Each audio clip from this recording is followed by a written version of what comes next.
Israel কি রাষ্ট্র না জারজ রাষ্ট্র? ইসরায়েল জারজ রাষ্ট্র। নেতানিয়াহু রাষ্ট্রপ্রধান না সন্ত্রাসী প্রধান? সন্ত্রাসী প্রধান। সন্ত্রাসী প্রধান শাসিত ইসরায়েল নামক জারজ রাষ্ট্রের মানচিত্র বিশ্ববাসী আর পৃথিবীর বুকে দেখতে চায় না।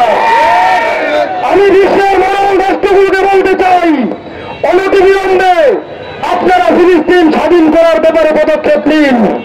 যদি আপনারা পদক্ষেপ নিতে ব্যর্থ হন, তাহলে বিশ্বের প্রত্যেকটি মুসলিম রাষ্ট্র থেকে হামাস বিক্ষোভ, হুতি বিদ্রোহী এবং তালেবান সহ বিভিন্ন সশস্ত্র সংগঠন দাঁড়িয়ে উঠবে। তখন আপনাদের নিজেদের রাষ্ট্র শাসন করতে ব্যর্থ হবেন।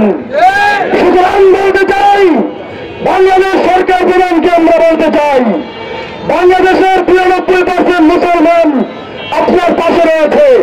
কাজেই আপনি আমাদেরকে যুদ্ধের অনুমতি দিন, সীমান্ত খুলে দিন। ৮ কোটি তরুণ যুবক ফিলিস্তিনের পক্ষে ইসরায়েলের বিরুদ্ধে যুদ্ধ করার জন্য প্রস্তুত রয়েছে। সংগ্রামী সাথী বন্ধুগণ, আমি বলতে চাই, বিশ্বের অসংখ্য মানবাধিকার সংস্থা তাদের মুখের মধ্যে পায়খানার কুলুক এসেছে। যদি পশ্চিমা বিশ্বে কোন একটি কুকুর মারা যায়, তাদের মায়ের কান্না শেষ থাকে না। আর গোটা পৃথিবীতে প্রত্যেক দিন শত শত শিশু এবং নারী সহ অসংখ্য মানুষ অবৈধভাবে বিনা বিচারে হত্যার শিকার হচ্ছে। কিন্তু জাতিসংঘ নিশ্চুপ। জাতিসংঘ তোমরা কি কারণে গঠন করেছ? বিশ্বের মুসলমানদের রক্ত এবং হাত্তিকরণের জন্য। এই বিশ্বের মধ্যে জাতিসংঘ নামক কোন সংগঠন মুসলিম বিশ্ব দেখতে চায় না। প্রয়োজনে আমরা ৫৭টা মুসলিম রাষ্ট্র মিলে আলাদা জাতিসংঘ গঠন করব, ফিলিস্তিনকে বিজয় করব, গাজওয়াতুল হিন্দ প্রতিষ্ঠিত হবে, ভারতের বুকে কালিমার পতাকা উত্তোলন হবে। এ পতাকা কেউ থামিয়ে রাখতে পারবে না। কাজেই আমরা বলতে চাই, অনতিবিলম্বে ফিলিস্তিনের উপর বর্বরোচিত হামলা বন্ধ করতে হবে।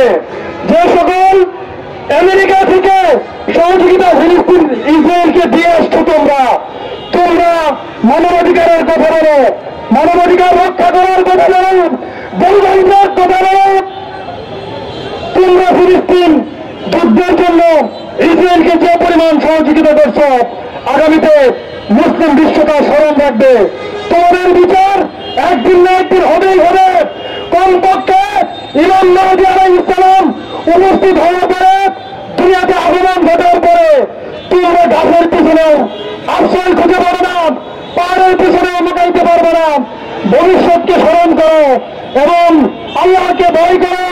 মানবাধিকার প্রতিষ্ঠা করবার জন্য বিশ্বের ৫৭টা মুসলিম রাষ্ট্রের কাছে আমরা সহযোগিতা চেয়ে আমি আমার সংক্ষিপ্ত বক্তব্য শেষ করছি।